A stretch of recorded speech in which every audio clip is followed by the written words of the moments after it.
What if we could completely change how we think about getting older? Right now in Vietnam, there's a kind of quiet revolution happening in healthcare. It's a huge shift from just treating us when we're sick to actively keeping us healthy in the first place. Today, we're going to break down what this means for the whole country, and more importantly, what it means for you personally.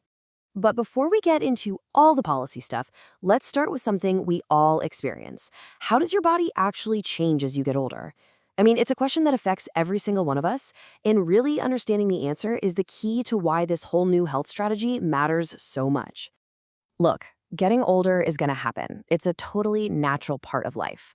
But how we get older, the quality of our health, our energy levels, that is absolutely not set in stone. And that's really what this is all about, a brand new playbook for managing our health as we age. So to really get why this new strategy is so important, we first have to understand the problem it's designed to solve. And folks, it is a big one. Let's take a look at the massive health challenge that the nation is facing right now. Okay, take a look at this number, 79%. Any guesses what that could be? Well, this is the percentage of all deaths in Vietnam that are caused by a very specific group of diseases. We're talking nearly 4 out of every 5 deaths. It's a truly staggering figure, and it points to a major national health crisis. So what are these diseases? Well, they're called non-communicable diseases, or NCDs for short. Now, these aren't illnesses you catch from someone else, like the flu. They're chronic conditions, think heart disease, cancer, and diabetes, that usually develop over many, many years and are often influenced by our lifestyle choices. And this problem is growing alarmingly fast. Just look at this chart. This is data from just one city, Hanoi. Between 2016 and 2021, that's only 5 years, folks.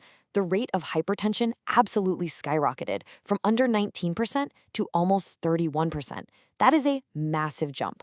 And at the same time, diabetes cases went from about 7% to over 10%. These aren't just numbers on a page. They represent a real and urgent health threat, and it's being sped up by things like changing diets and more urban lifestyles. So in response to this huge challenge, Vietnam's healthcare system is going through a massive shift. And we're not talking about small adjustments here and there. We're talking about fundamentally changing the entire approach to how we think about health. And this slide just illustrates the change perfectly. The old model was totally reactive. You get sick, you go to the hospital, you get treated. But this new model, it's all about being proactive.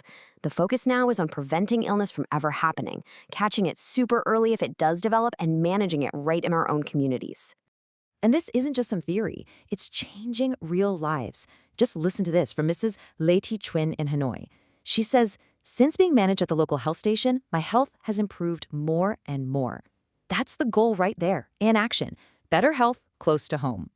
You see, this focus on prevention puts the power right back in our hands. And the very first step to using that power is knowledge. So let's get specific. What's actually happening inside our bodies as the years go by? Let's start with the heart, our engine room. As we age, our arteries can become a little stiffer, a little less flexible. That means the heart muscle might have to work harder to pump blood through our body.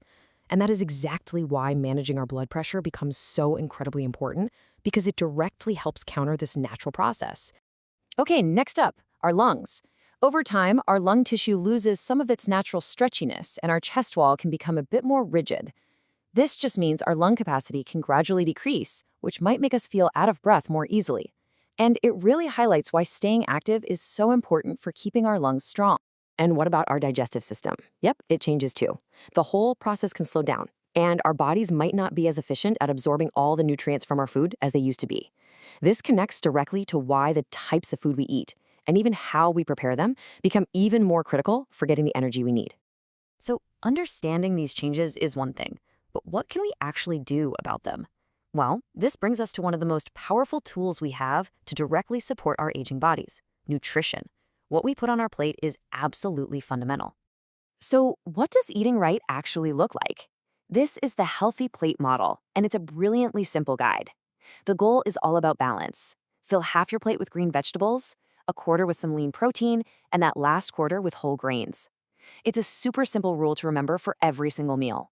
Now, one of the single most important principles for healthy aging is to limit fast-absorbing sugars. We're talking about foods with a high glycemic index, or GI. These are the ones that cause your blood sugar to spike really fast, which puts a lot of stress on your body and is directly linked to conditions like diabetes. And this slide makes the choice visually simple. On the left, you've got the high GI foods we want to limit, things like white rice, candy, sugary drinks. And on the right, you've got the low GI foods we want more of, green vegetables, whole grains, and lots of fruits. Every meal is a chance to make this powerful choice. And hey, it's not just what you eat, but how you cook it. Here are 4 super simple tips. Prioritize steaming and boiling over frying. Cook your food until it's soft and tender. Chop things up into smaller, easier-to-digest pieces. And finally, change up your menu. It's the best way to get a wide range of nutrients. Simple changes, but they have a big impact. And let's build on that with some great habits. Try eating smaller, more frequent meals to help your digestion. Definitely avoid eating too much in one sitting, especially right before bed. And take your time. Eat slowly, chew your food thoroughly. Oh, and this is a big one. Stay hydrated with about 1.5 to 2 liters of water every day.